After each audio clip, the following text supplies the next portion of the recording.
Have you ever heard of lack of money is a little bit of a problem? You know what? Lack of money, it's never, ever a problem. What do I mean by that? Lack of money is simply a symptom of the problem, but it's not the cause of the problem. What the problem really is lack of skill. Have you ever heard stories of lottery winners who suddenly have a windfall of money coming into their lives, millions and millions of dollars, only found themselves a few years later broke, bankrupt, actually sometimes worse off when they were financially? Now, why is that? They have money, but they don't have the skills of the rich. I am rich not because of my money, because I started with no money. I was in debt. I was hundreds of thousands of dollars in debt. I am rich because of my skills. So today I'm gonna teach you the 7 skills that I have mastered. The 7 skills that I believe you need to understand and master if you want to be rich. Now, as I go through each skill, I want you to ask yourself the question and comment below and rate yourself from a 0 to 10. 0 being like absolutely horrible, like you suck, and 10 being world class. So here we go. Skill number 1, the ability to talk to customers persuasively. I call that closing skill. Do you know how to close? Can you articulate the value of what you do to your potential clients? Do you know how to ask powerful questions that compel people to buy? Are you comfortable talking to strangers, presenting your ideas, demonstrating your product or service? Closing skill, I believe it's one of the most important, if not the most important skills you need to master if you want to be rich. When you're talking to customers, you're closing. When you're talking to vendors, trying to persuade them to give you better terms, guess what? You are closing. When you're talking to your employees, you are closing. So that's skill number 1. The number 2 skill that would make you rich, and that is the ability to speak to groups. I call that public speaking skill. You see, do you know the number 1 fear that most people have in life? It's not snake and it's not even death. The number 1 fear that most people have is public speaking. Now, why do so many people, why are they afraid of speaking to groups most of the time? Because they worry about if they're gonna sound stupid, or how do they look, or they are afraid because they might say something wrong. All these things, but you look at great leaders, almost all great leaders, they're all great public speakers, such as Steve Jobs, right? Such as Tony Robbins, Warren Buffett. One of the skills that changed my life is public speaking. When I joined Toastmasters years ago, because I wanted to improve my English and also reduce my accent, and I was improving myself through public speaking. I developed confidence, self-confidence through public speaking. So ask yourself, are you afraid to speak to groups? Do you know how to present your ideas to groups? Can you communicate with conviction and certainty? Can you interact with your audience? Maybe you get sweaty palms. Maybe you were like me in the beginning, like your face would turn pale, right? Your knees would be locked. That's okay. It is a learnable skill.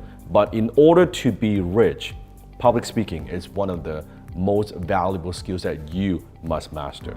The third skill that will make you rich, and that is the ability to communicate with words in print, or what I call persuasion in print. I refer that as your copywriting skill.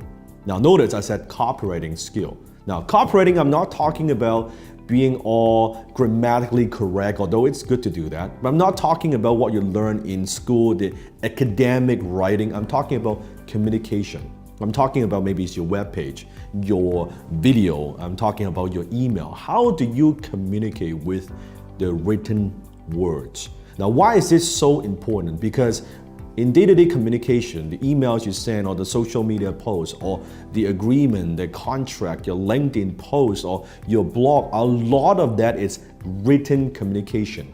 And when you know how to communicate effectively through the written words, it gives you a tremendous amount of leverage. Let me give you a perfect example. Let's say you create a social media post and you have a decent amount of following. That gives you leverage because what you say and what you write, that is seen by hundreds of people, thousands of people. In my case, it could be millions of people. In fact, copywriting is the very first skill that I developed as young Dan Lok, and that's the skill that changed my life. That's how I went from losing money and not making enough money to earning $10,000 a month in my early 20s. So copywriting. Now that is not taught in school. School taught us writing, but it didn't teach us copywriting. So that's skill number 3, the ability to communicate with words in print. Skill number 4, and that is the ability to communicate clearly and effectively with your team. I'm talking about your leadership skill. You see, in order to be an effective leader, you also must be an effective communicator. Do you know what the vision it is for your company? And are you communicating that with your team members? Do you communicate clearly the vision to your team? Do you know how to create a good culture within your organization? You see, all that is leadership skill. Business is not a solo sport. Business not only is an intellectual sport, but it's also a team sport. As an organization, you're only as good as your team. It's very, very important to develop that leadership ability, to be able to inspire, to motivate and lead your team. Skill number 5, and that is the ability to manage and organize your time for maximum results. Some people refer that as time management. I refer that as priority management. Because at the end of the day, we all only have 24 hours a day, 7 days a week, and 365 days a year. You cannot actually manage time because we all have the same amount of time. However, what you can manage is your priorities. What are the important things you got to focus on? What are the important things that would move the needle, that will help you move closer to your goals? The problem is school never taught us how do we manage our priorities, right? You're doing your homework, you're taking exams, you're taking care of your family, you're doing a bunch of different things, but most people will never take the time to slow down and look at what we do and ask ourselves, okay, why am I even doing this at all? What is the payoff of these activities? We never ask ourselves those profound questions. And at the end of the day, priority management really is self-management. How do you manage yourself? And if every single day you can manage your time efficiently and effectively, and you focus on just a handful of things, right? There are 2 or 3 things that you know if you keep doing that consistently would get you the results that you want. So rich people understand, they realize the value of their time, and that's why they avoid what I call minimum wage activities. If someone can get the job done costing you less than what your time is worth, we delegate it. So that's skill number 5. Skill number 6, and that is the ability to read financial statements. I call that financial literacy skill. Now, this skill is not taught in school. In school, how do we measure how well we do? Your scorecard. Are you getting A? Are you getting a B? Are you getting a C? Well, in the real world, in the business world, we look at your financial statements. Your financial statements, they are your scorecard. It tells us how well you are doing financially. How well are you managing your money? Now, you may be thinking, well, Dan, are you asking me to be an accountant, or take an accounting course, or be a bookkeeper, things like that? No. But you do need to understand the language of money. Financial literacy, that's the language of money. How money works, your balance sheet, your income statement, your cash flow statement. When you look at the statement, you just look at the number and say, oh my God, man, I don't know what's going on, or I'm not making enough money this year in this fall, or I'm having a loss this year in business. Or can you read between the lines?